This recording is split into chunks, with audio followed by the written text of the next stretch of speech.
Buenos días a todos y bueno, antes que nada, muchísimas gracias por la invitación. Es un placer estar con ustedes acá compartiendo este ratito. Yo lo que les voy a proponer ahora, en estos minutos que vamos a compartir juntos, son algunas reflexiones sobre el rol docente. Por supuesto que estas reflexiones son un absoluto recorte, porque el rol docente tiene infinitos pliegues bajo los cuales uno podría reflexionar. Pero bueno, para iniciar esta línea de reflexión, me voy a basar en uno, y los voy a invitar a que reflexionemos juntos en esta línea. Para eso les voy a proponer algo antes de empezar, que nos tomemos unos minutos. No vamos a poder después poner en común como uno hace en una clase, pero se los propongo como ejercicio individual para cada uno. Yo les voy a proponer lo siguiente, que cada uno de ustedes piense en una clase, una experiencia de clase de algunos de las escuelas o instituciones educativas en las que estén trabajando. Piensen en cualquier clase y les propongo que se tomen 2 minutos para pensar qué se enseñó en esa clase y cómo se enseñó. A ver, tómense unos minutos.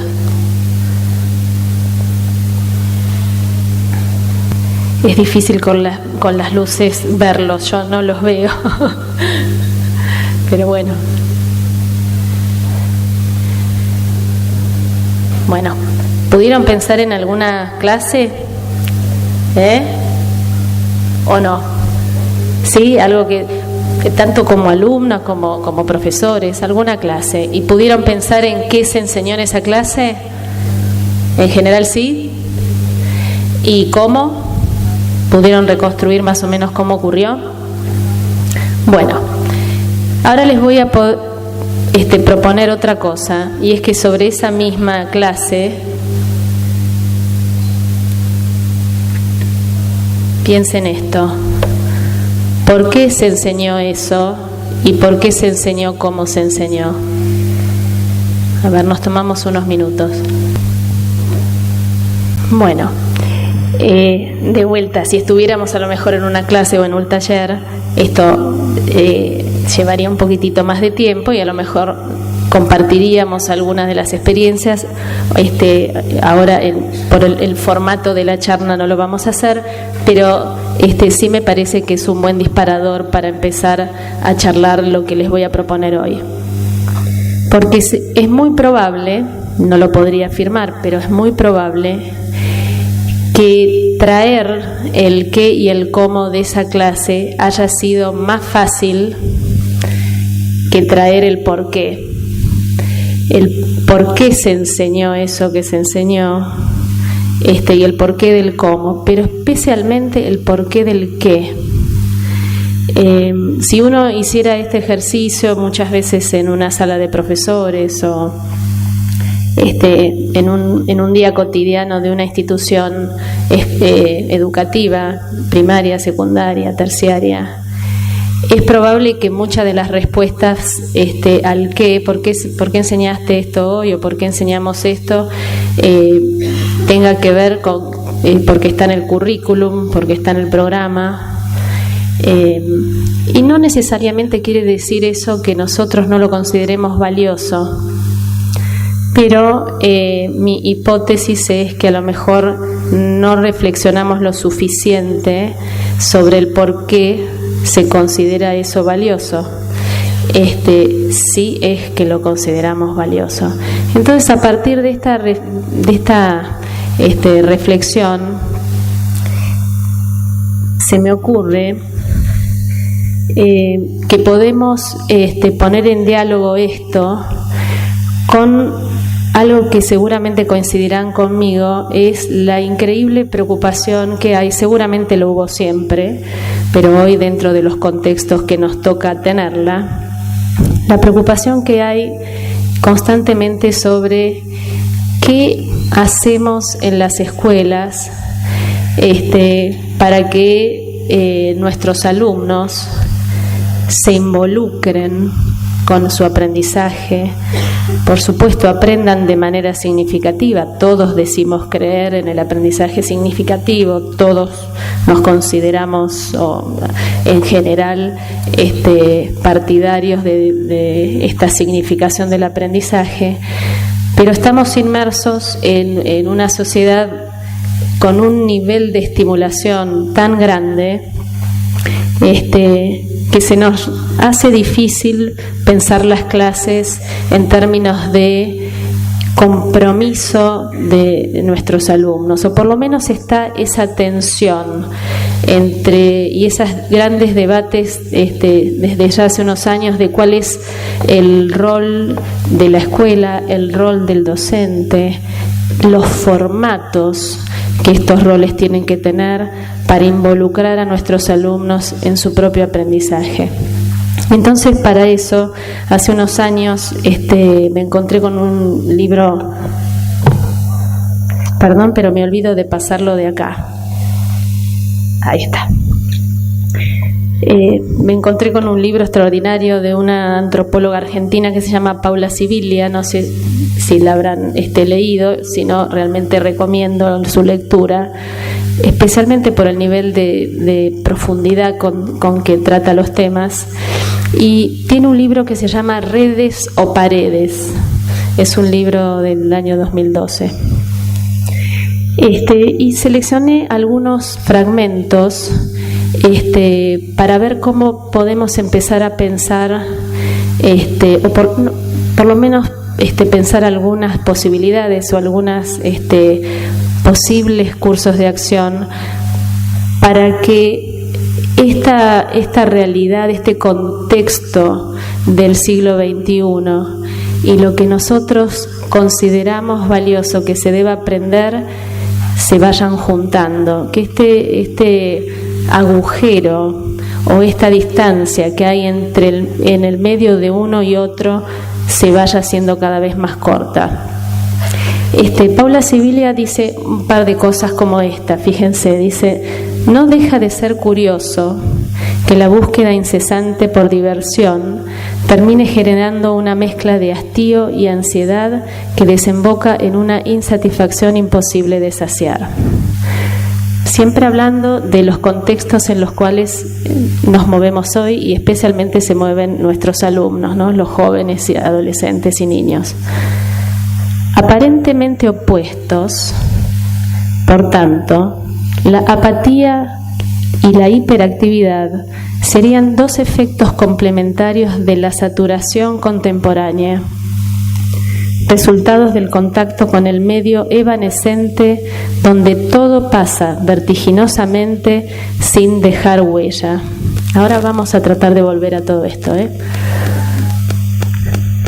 La saturación total impide pensar y actuar, por eso es tan vital resistir al flujo mediante estrategias de fijación, algo que la escuela contemporánea debería asumir como un compromiso de los más desafiantes. Si no se realizan las operaciones capaces de asentar la experiencia, perdón, voy a volver porque me olvido de pasarlo por acá, disculpen. Acá está, esto es lo que acabo de leer. Discúlpenme.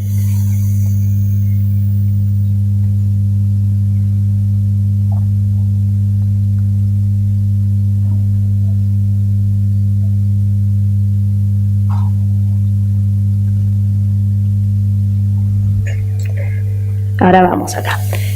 Si no se realizan las operaciones capaces de asentar la experiencia, deteniendo la multiplicación desenfrenada, si no se produce pensamiento generando algún sentido y por tanto subjetividad y encuentros, solo restará un exceso de estimulación que gira en el vacío y se extingue en el tedio.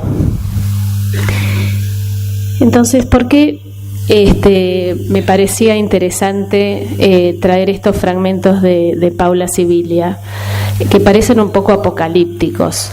Y por eso mismo me parecía que podía ser provocadores de reflexión.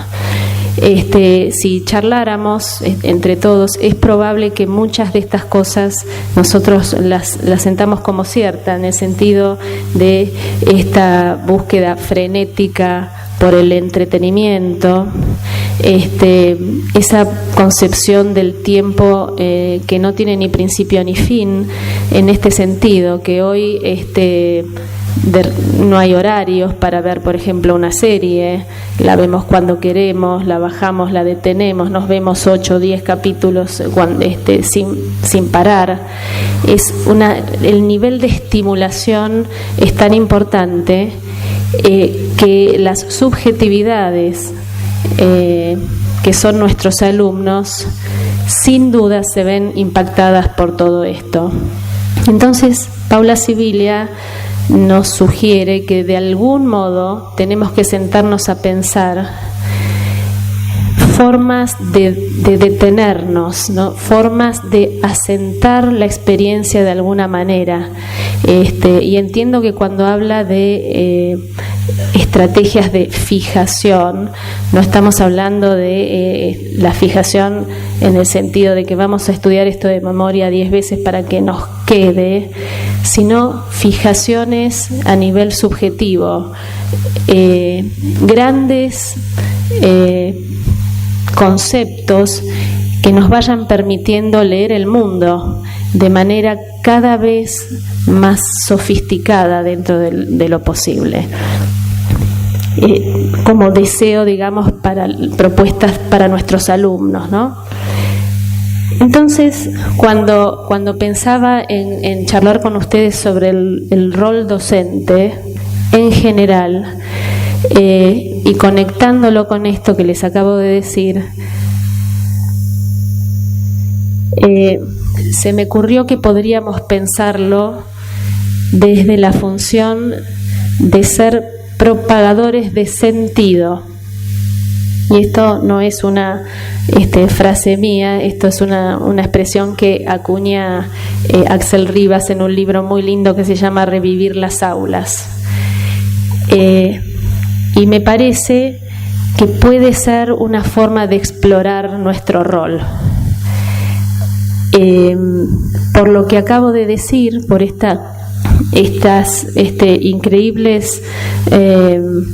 los increíbles desafíos que nos presenta el siglo XXI, porque muy probablemente siempre haya sido nuestro rol ser propagadores de sentido,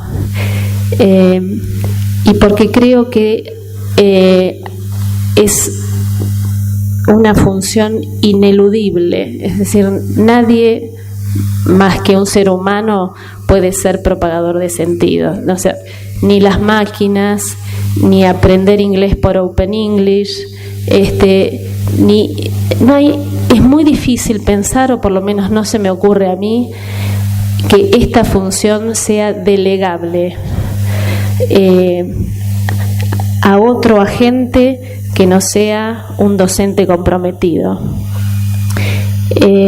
Así que en esta línea es lo que yo les voy a proponer reflexionar hoy y tratar de conectarlo con algunas ideas de cómo ir pensando en ser propagadores de sentido. Bueno, dirán, ¿esto qué tendrá que ver con nada? Yo les cuento que hace un tiempo estaba buscando algún material para preparar un taller o una clase, no me acuerdo, y de repente me encontré con una charla de un profesor de matemática que se llama Dan Meyer. Mi formación está absolutamente lejos de ser matemática, pero bueno, como toda persona que nos interesa mucho el conocimiento, cualquier área me resulta interesante, seguramente les pasa lo mismo. Y entonces, cuando empiezo a escucharlo, él cuenta que en sus primeros años como profesor de matemática tenía este problema de no enganchar a los chicos con la matemática. Y entonces un día hizo lo siguiente. Filmó un tanque de agua vacío con una manguerita por arriba, por la cual salían unas gotitas de agua, ¿no? Una gotita por segundo. Lo filmó durante 20 minutos. Entonces llevó esta filmación del tanque siendo llenado por una gotita por segundo y se los mostró a los alumnos. Entonces les propuso lo siguiente: bueno, miren, yo ahora les voy a mostrar esta filmación y les propongo que me digan cuánto va a tardar el tanque en llenarse. Entonces puso la filmación, todos los chicos mirando, 1 segundo, 2 segundos, 3 segundos, 4 segundos. ¿Vieron cuando uno pone algo a calentar en el microondas que pone 30 segundos y parece que no pasa más? Claro, al segundo 30 empezaron a moverse. ¿Esto qué es? Bueno, ¿cuánto tardará? No, bueno, piensen. Entonces, después de algunos minutos de ver una gotita caer por segundo, les preguntó, bueno, pero ¿qué necesitamos para saber cuánto va a tardar esto en llenarse? Y empezaron las hipótesis. Y bueno, tendríamos que pensar en, no sé, cuánta agua cabe acá, allá, etcétera. En resumidas cuentas, se fue llegando a la noción de la necesidad de calcular el volumen, ¿no? Pero cuando yo veía eso, yo tuve una epifanía. Que fue la siguiente. Digo, claro, para eso está la matemática. Porque si yo no tuviera esa posibilidad de ese modelo de cálculo, cada vez que yo quisiera saber cuánto tarda en llenarse algo, tendría que esperar a que se llene. Cada vez que nosotros quisiéramos construir un puente, si los modelos matemáticos no existieran, tendríamos que construirlo y que se nos caiga, hasta que eventualmente uno no se nos cayera. ¿Por qué les traigo esto? Porque esto es el sentido de la matemática. A mí me pasó cuando vi esto, y después la experiencia que cuenta el profesor evidentemente también clarificó este tema con los alumnos. Me pasó que dije, claro, de esto se trata. Esta es la relevancia, entre otras cosas, pero este es el sentido de la matemática.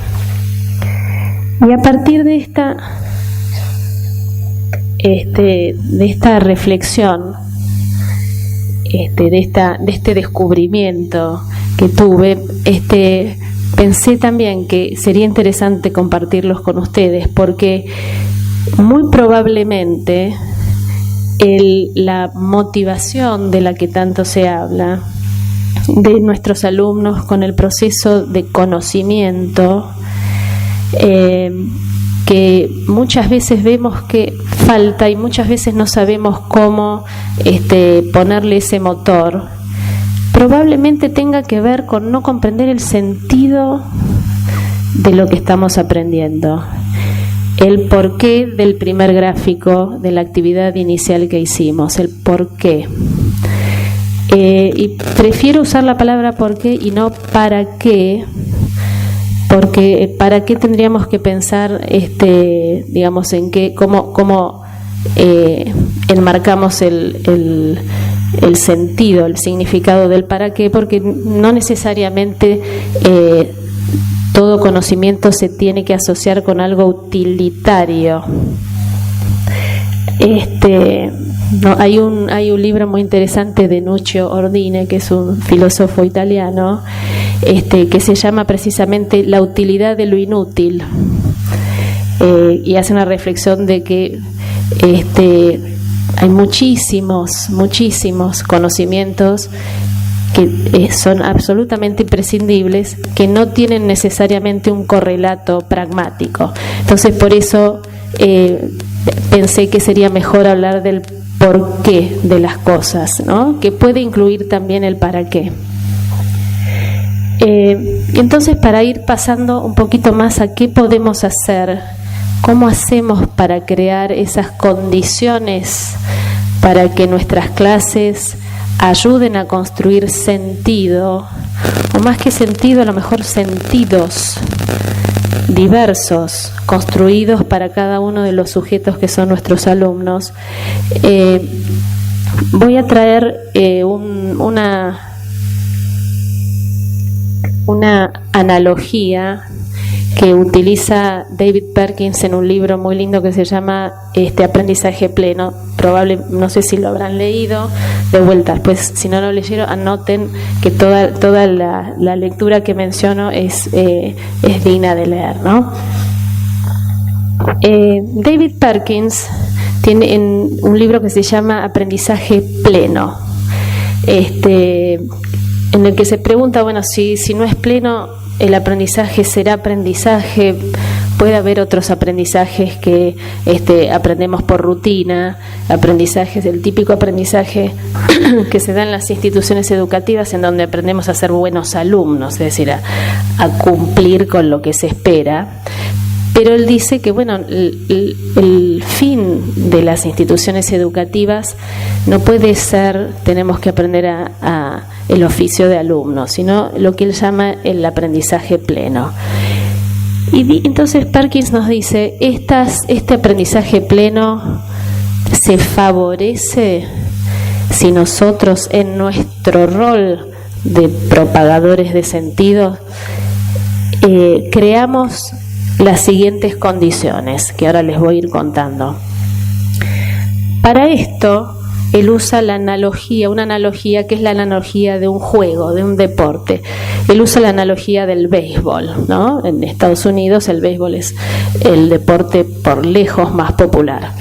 Pero nosotros podríamos pensarlo en términos de fútbol, ¿no? Nuestra colega hace un ratito terminó su presentación hablando de la cancha y de cómo el juego se juega en el terreno. Entonces vamos a tratar de también hacer esa conexión y usar esta analogía del juego que usa Perkins. Él dice, ¿qué condiciones tenemos que crear? Primero, jugar el juego completo. Y dice, y esta es la central, o sea, la condición central que tenemos que crear. ¿Qué dice él? Si nosotros pensamos el aprendizaje como un juego, nosotros no podemos pensar que alguien sabe jugar al fútbol si solamente tira penales. El aprendizaje del fútbol, vamos a llamarlo así, es aprendizaje del fútbol solo si se entiende el juego completo. Si yo pateo corners, no es jugar al fútbol, es patear corners. Y si yo pateo penales, no es jugar al fútbol, es patear penales.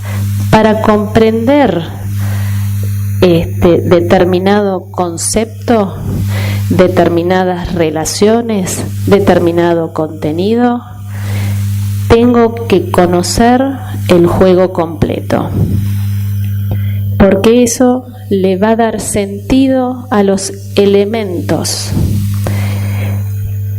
Hasta ahí vamos. Entonces, lo primero que tenemos que pensar como docentes es si todo lo que hacemos lo inscribimos en el juego completo. ¿Qué pasa? Dice él, obviamente no podemos empezar por presentar el juego completo pensando que vamos a jugar como Messi. Y entonces dice, nosotros cuando empezamos a jugar un deporte, se hacen como adaptaciones para principiantes. Si pensamos en el fútbol, los chicos de 8 años, 9 años, 10 años no juegan en cancha de 11. Juegan al baby fútbol, no me acuerdo bien cómo se llama, juegan en cancha de 5, más chiquitos, más chica la cancha, más chicos los arcos, etcétera. Entonces él dice, lo que tenemos que pensar es en versiones para principiantes de ese juego completo, pero siempre completo. Después vemos cómo lo podemos llevar un poquito más a la clase. Segunda condición que tenemos que crear. ¿Por qué vale la pena jugar el juego? ¿Por qué vale la pena jugar al fútbol? Podemos pensar un montón de razones. Una puede ser porque es divertida. Porque es divertido puede ser, por supuesto. Porque compartimos con amigos, porque es saludable jugar, hacer deportes, porque nos ayuda y nos enseña a convivir, a compartir, etcétera. Podemos pensar miles de razones. Y cada uno de nosotros, cuando proponga su objeto de aprendizaje, su objeto de enseñanza, tendrá que pensar por qué vale la pena jugar el juego de aprender eso. Y transparentarlo. Esto tiene que estar claro. Cada uno de nosotros en el nivel en el que se encuentre, sea en versiones muy sofisticadas o sea en versiones, como dice Perkins, versiones para principiantes. Entonces, primero, el juego completo. Segundo, ¿por qué vale la pena jugar el juego? 3, dice él. Siempre tenemos que invitar a nuestros alumnos a jugar de visitantes. ¿Qué quiere decir esto? Aprendemos lo que aprendemos dentro del juego completo, sabemos por qué, pero una vez que estamos seguros con lo que ya manejamos, ir a la cancha de otro. Esto sería lo que nosotros llamamos en didáctica la famosa transferencia, es decir, que lo que hicimos en clase se pueda replicar en condiciones un poco diferentes. Siempre hay que ir a jugar de visitante. Esto implica un mayor desafío, implica mover algunas piezas, implica jugar en una cancha que a lo mejor no tiene las mismas medidas, enfrentarse a públicos adversos, etcétera. Otra de las condiciones, expongamos a nuestros alumnos cuando creamos que estén en condiciones a jugar de visitante. Dar oportunidades de aprender del equipo de nuestros compañeros, de nuestros colegas. Si uno lo pensara, por ejemplo, en términos de la formación docente, los institutos de formación docente, y del ejercicio de la docencia en una institución, por ejemplo, ¿cuántas veces trabajamos como docentes juntos con otros colegas? ¿Cuántas veces compartimos una clase? ¿Cuántas veces pensamos en una evaluación conjunta de un mismo trabajo? ¿Cuántas veces nos vamos a observar entre pares? Pocas. Entonces acá es probable que haya mucho por explorar. Entonces siempre hay que aprender del equipo. Aprender del equipo, dice él, y después aprender de otros equipos afuera de la escuela. Aprender de nuestros colegas y aprender de otros equipos. Salir a ver cómo juegan otros equipos, otras instituciones, otras comunidades, otros grados. ¿Cuántas veces se da la posibilidad, por ejemplo, de que un chico de séptimo grado trabaje con un chico de cuarto, o que un chico de quinto año trabaje con el de tercero? Por ejemplo, el pensar que no se acaba en nuestro pequeño terreno todo lo que podemos hacer con el conocimiento. Y si lo pensamos en términos de los equipos deportivos, me acuerdo cuando éramos muy chiquitos y veíamos en las selecciones de bilardo preparándose para los mundiales. Me acuerdo que en ese momento, que no era tan común como hoy, era todo un tema porque Bilardo les hacía mirar 258 videos de otras selecciones. Es este concepto, aprender de otros equipos. ¿Qué tienen para decir? qué es lo que nos pueden enseñar, cómo ponemos en juego nuestro conocimiento con el conocimiento de otros. Y esto tiene que ver también con el incluir perspectivas. Estas son todas oportunidades, tanto aprender con otros del propio equipo como aprender de otros equipos, de incorporar la noción de perspectiva para abordar cualquier tema de conocimiento. Y una última cosa que voy a mencionar, no es lo único que menciona Perkins. Perkins se expande un poco más, pero yo tomé algunas ideas como para poder compartirlas en este tiempo que tenemos. Él dice, hay una cosa muy importante para poder ir ganando en profundidad de la comprensión del mundo, de los sentidos del mundo, y es que cada vez que podamos transparentemos el juego oculto. Si lo pensamos en el fútbol, por ejemplo, porque ¿qué dice él? Quien entiende el juego oculto, primero lo comprende más, segundo lo puede modificar, tercero se independiza, es una mente mucho más crítica porque sabe de dónde parte ese juego, cuáles son las tramas que lo gobiernan, cuál es el sistema de valores en el cual se instituye. Si nosotros hablamos del área de conocimiento, de la educación o de cualquier disciplina, estaríamos también pensando cuál es la trama epistemológica que le da sustento. Esto tiene que ver con no dar por sentado todo, sino ser conscientes de que todas las respuestas posibles tienen supuestos. Y si esos supuestos se modifican, es probable que la lectura de determinado fenómeno también se modifique. Entonces es como sentarse a ver un partido de fútbol. Yo a veces estoy con mi marido que mira fútbol todo el día no porque trabaja, pero cuando puede, y vieron que ahora está el fútbol de Italia, el fútbol de Inglaterra, el fútbol de España, qué sé yo, entonces siempre hay buenas oportunidades. Pero a veces me siento con él y veo que dice, mira cómo se llevó 3.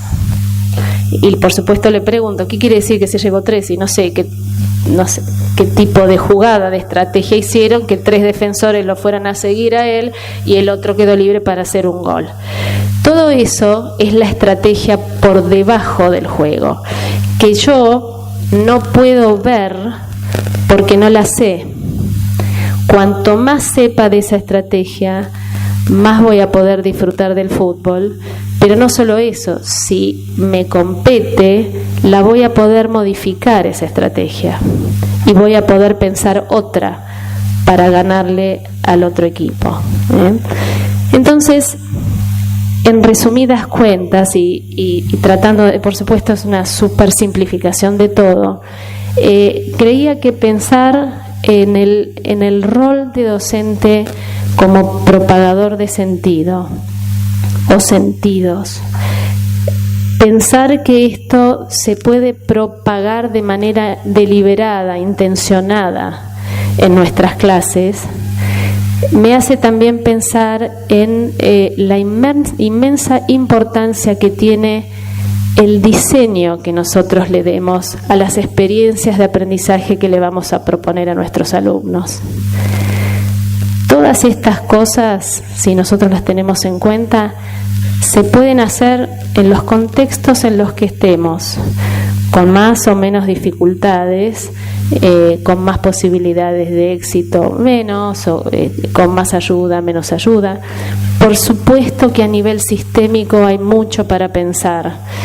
Se habla mucho estos días de las gramáticas institucionales, de la forma de lo escolar, etcétera, y seguramente podríamos hacer un simposio de 5 días para repensar la escuela.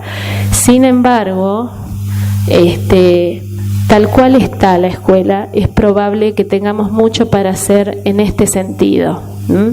así como la tenemos, que no quiere decir que nos encante, pero hay mucho para hacer.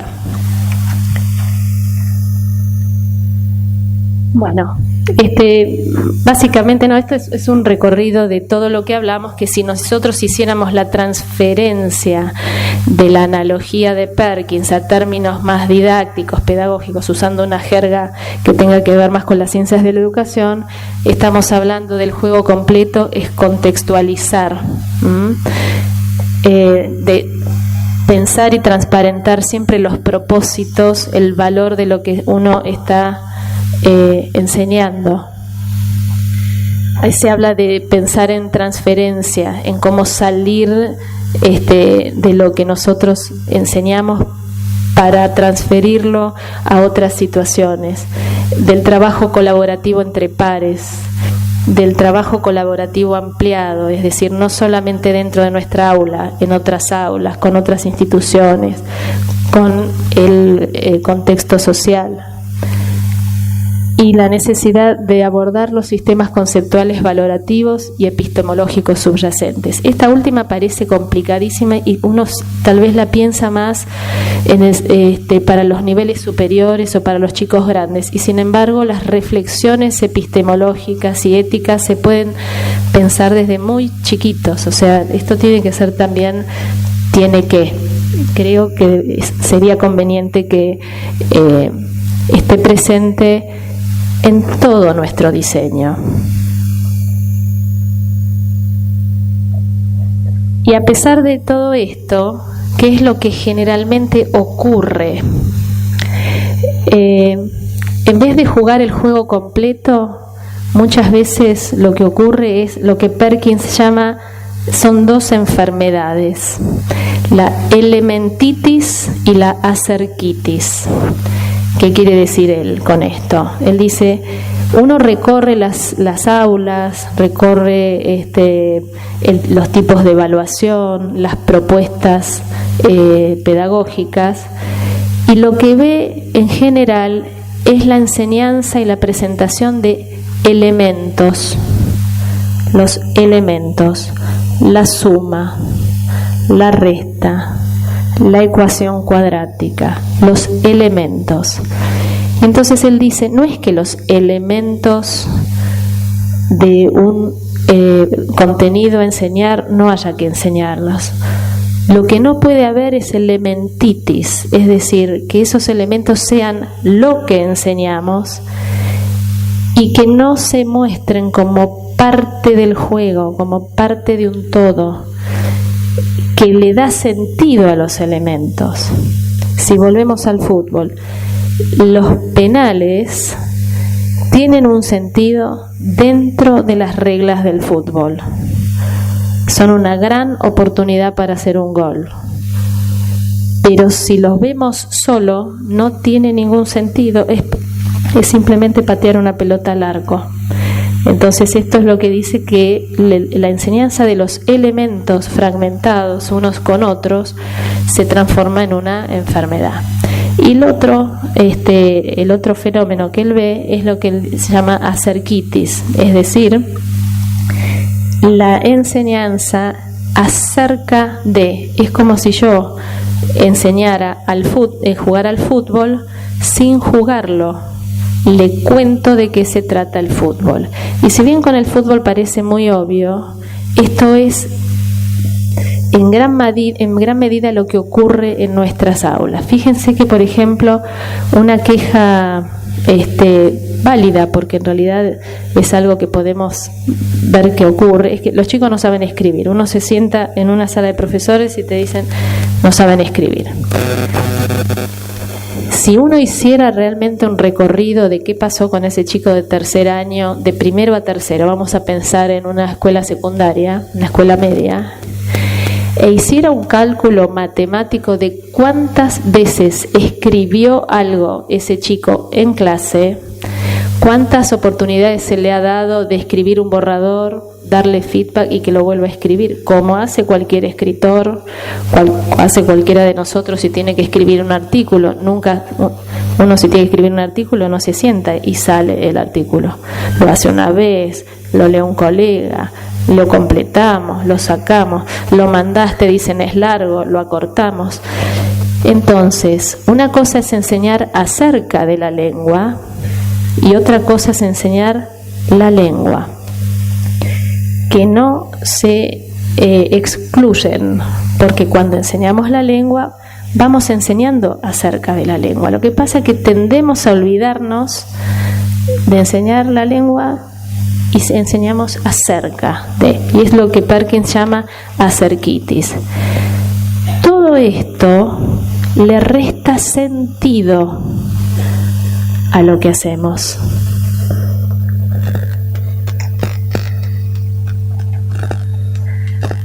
¿Por qué vale la pena jugar el juego? ¿Han escuchado a algún profesor decir esto te va a servir para más adelante o no? Bueno, la respuesta tiene que ser otra, pero nosotros tenemos que tener claro cuál es el porqué. ¿Por qué enseña? ¿Cuál es el valor? El valor no es que te va a servir más adelante, el valor lo quiero saber ahora. Como si yo estoy estudiándolo y me estoy esforzando por aprenderlo.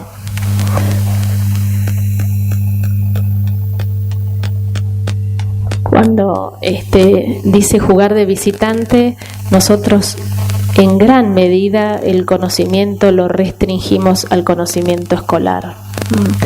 Todo esto muy en consonancia con lo que acabamos de escuchar en la conferencia anterior, ¿no? De aprendizaje y servicio.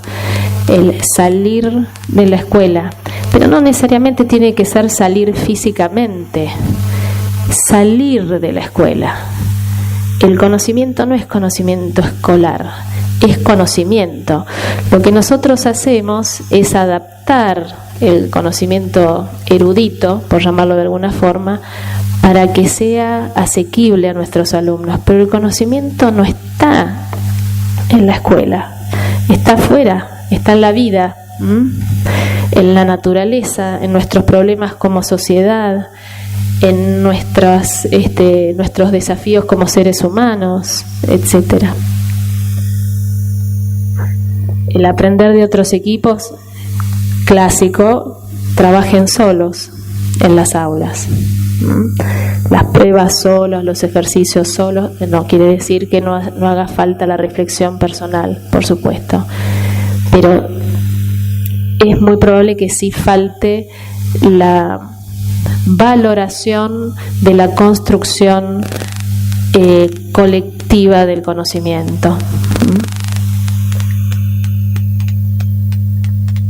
Este tema de el profesor como fuente de conocimiento, que es fuente de conocimiento, pero es una de las fuentes de conocimiento. Y con respecto al juego oculto, en general cuesta mucho que nosotros transparentemos los procesos. Cuesta por muchas razones, porque por otro lado todos sabemos las restricciones de tiempos, de formatos, de exigencias que tenemos, porque eso es así. Pero muy pocas veces los procesos se transparentan. Tanto los procesos epistemológicos como los procesos de evaluación, los criterios de selección, el establecer claramente con los alumnos por qué se decide hacer una cosa y no se decide hacer otra, es parte de comprender el juego oculto. Pero todo esto en el marco de tratar de ayudar a construir sentido, porque partimos en el inicio de la charla de esta premisa de que la construcción de sentido es probablemente lo que ancle, sostenga el interés de nuestros alumnos. Y otra cosa que probablemente tengamos que aceptar es que aunque hagamos todo eso, va a haber alguno al que nos cueste más llegar, pero el docente no es omnipotente, no quiere decir que no sigamos intentando, y que seguramente si todos estos elementos están presentes, el acercarse al objeto de conocimiento presentado, ya sea un contenido, ya sea una habilidad, ya sea un tipo de experiencia, etcétera, seguramente va a ser más fácil. Seguimos con el fútbol. Hoy estoy futbolera, no porque sea futbolera, pero me parece que nos podía ayudar a reflexionar. Hace un par de semanas estaba leyendo el diario y leo que este jugador del Barcelona que se llama Iniesta, que parece ser un jugador importantísimo y aparte una persona muy habilidosa, qué sé yo no sé mucho de fútbol, se retira, ¿no? Entonces leo, no sé por qué me llamó la atención, porque parece que una revista francesa que se llama France Football es la encargada de darle a los jugadores europeos el Balón de Oro, como que el mejor jugador de Europa o algo por el estilo. A lo mejor me estoy equivocando en los detalles, pero algo así es. Lo que me llamó la atención de la nota es que el director de esta revista, que se llama Ferré, que es una revista francesa muy importante, le pedía disculpas a Iniesta. El título era algo así como Perdón Andrés o algo así, por no haberle entregado el Balón de Oro. Me llamó la atención y lo leo. ¿Y por qué lo traigo acá? Porque alaba las condiciones de este jugador como persona, como profesional, etcétera, pero termina diciendo lo siguiente. Dice que él nunca ha visto, él dice, la verdad que pocas veces hemos visto un jugador que tenga la siguiente capacidad, que es crear para que otros jueguen. Y me pareció sensacional, que me parece que dentro de esa tarea de propagar sentido, puede ser que nuestra tarea sea crear para que otros jueguen, ¿no? Él decía, para que Messi pueda hacer los goles que hace, Iniesta es el que hace los pases. Para que Piqué pueda defender como defiende, Iniesta le para las pelotas en el mediocampo. Y así sucesivamente, que no lo puedo seguir diciendo porque no soy experta. Pero me pareció una figura muy bella pensarnos como creadores, porque eso implica que nosotros tenemos la autonomía, la capacidad y la preparación para crear posibilidades de juego. Yo no sé cómo estoy con el tiempo porque me voy. No sé, ¿quién me puede decir? Porque tengo toda otra parte, pero no sé si estoy bien o no. ¿Hasta ahí vamos o se están aburriendo? Una cosa, así lo hacemos rápido porque creo que tengo poquitos minutos. Una última consideración es cómo hacemos para proponer jugar el juego completo, transparentar el juego oculto, jugar el juego con otros equipos, aprender del propio equipo, todo esto que estuvimos hablando. Y hay una cosa que tenemos que considerar, y es que todo esto, el diseño, la creación de posibilidades, se tiene que dar con quienes son nuestros alumnos en mente. Y eso quiere decir que en nuestra mente nuestra mente va a estar llena de diversos sujetos a los cuales les vamos a dar esta posibilidad. Y por eso quería traer un último elemento a la consideración del rol docente como propagador de sentido, y es la consideración de la heterogeneidad. porque todo esto que estuvimos hablando se tiene que anclar en quiénes nuestros alumnos son. Y nosotros hoy ya sabemos que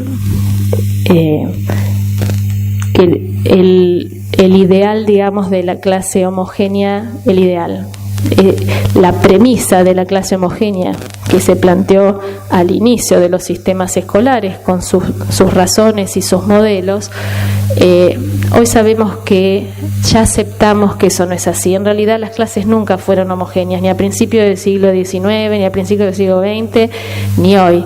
La diferencia está en que hoy ya lo sabemos, ¿no? Y lo admitimos, y entonces tenemos que hacer algo con eso. Muy rápido, les voy a proponer alguna cosa como para que se lleven, para tener en cuenta. Todo esto de lo que hablamos se puede presentar de diversas maneras, pensando en esta diversidad, posibilitar diversidad de agrupamientos, me quedé con Iniesta, pero tengo que ustedes se habrán dado cuenta que nosotros somos analógicas, ¿no? No somos millennials, claramente. Bueno, ahora ahí está. Cuando pensamos las clases, y una forma interesante de pensar nuestras clases es pensarlo en términos de experiencias propuestas, es decir, ¿qué les vamos a pedir a nuestros alumnos que hagan? ¿No? Cuando diseñamos eso, tratar de tener en cuenta posibilidades, ¿no? Diversas posibilidades de agrupamiento, diversas posibilidades de puntos de partida, es decir, posibilidades distintas para entrarle a un tema determinado. Posibilidades diversas en los contenidos, uno puede pensar en básicos, en ampliaciones, en profundizaciones, posibilidades de consignas, puede haber consignas obligatorias, puede haber consignas optativas, puede haber consignas conjuntas, puede haber consignas individuales, etcétera. Posibilidades de fuentes de información diversas, es decir, ¿por qué traigo esto? Porque cómo presentemos el juego completo no necesariamente tendrá que ser de una sola forma, diría más, tendríamos que tratar de pensar que sea de varias. Cuantas más alternativas presentemos, más posibilidades hay de que estos sentidos se anclen, porque si no, aquel chico al que nuestra propuesta no le cierre, digamos, por llamarlo de alguna manera, no tiene de dónde sostener el desafío. Tenemos que partir de que necesitamos ese sostén para poder subir un escalón. Pensar en distintas fuentes de información, pensar en diversidad de recursos, pensar en diversidad de productos.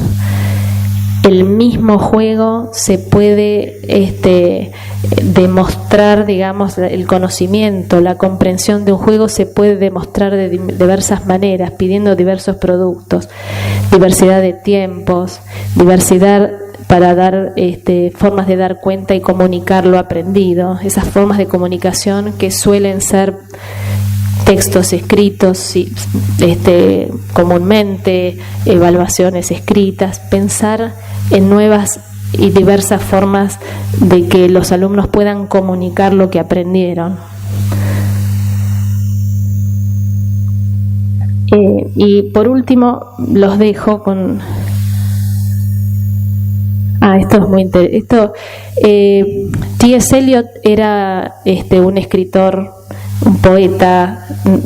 Los americanos dicen que es norteamericano porque nació en Estados Unidos, pero los ingleses dicen que es inglés porque su carrera profesional se desarrolló en Inglaterra, así que no sabemos bien. Pero bueno, premio Nobel, ¿no? Un gran poeta de principios del siglo XX.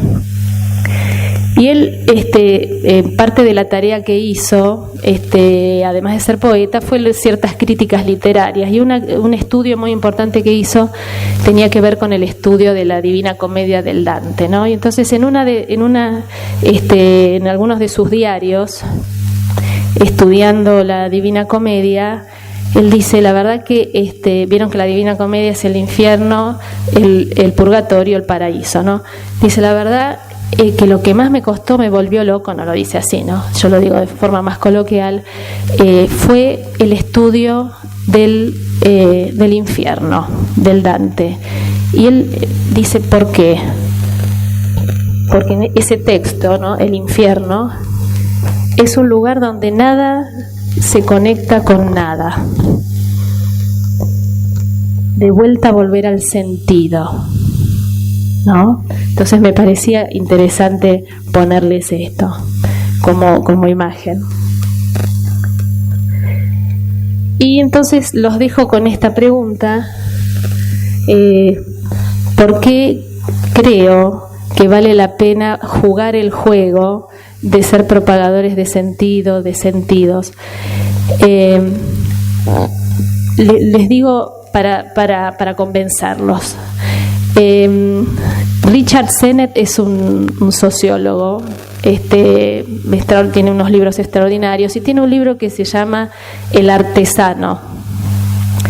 Entonces, en la introducción, él cuenta que un día venía caminando por Nueva York y se encuentra con Hannah Arendt, una gran filósofa política, que había sido su profesora en la universidad. Entonces dice que venía caminando en los años 70 y ella, muy apesadumbrada, mirando para abajo, y se la choca, entonces la saluda, él la admiraba mucho.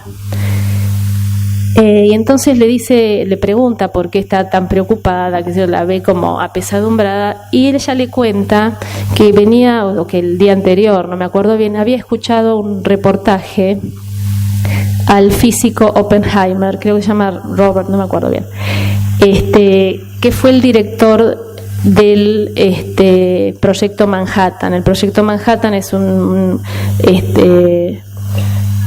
proyecto de investigación en física, lleno de físicos, una cosa muy importante, que termina después con la construcción, o sea, los descubrimientos del Proyecto Manhattan terminan con la construcción de la bomba atómica. Entonces Hannah Arendt le dice a Sennett, que acaba de escuchar un reportaje a Oppenheimer 30 años o 20 y pico de años después de que la bomba atómica se había lanzado, y que Oppenheimer dice lo siguiente, lo tengo acá, lo copié. Dice, cuando ves algo técnicamente atractivo, sigues adelante y lo haces. Solo una vez logrado el éxito técnico, te pones a pensar qué hacer con ello. Y es lo que ocurrió con la bomba atómica.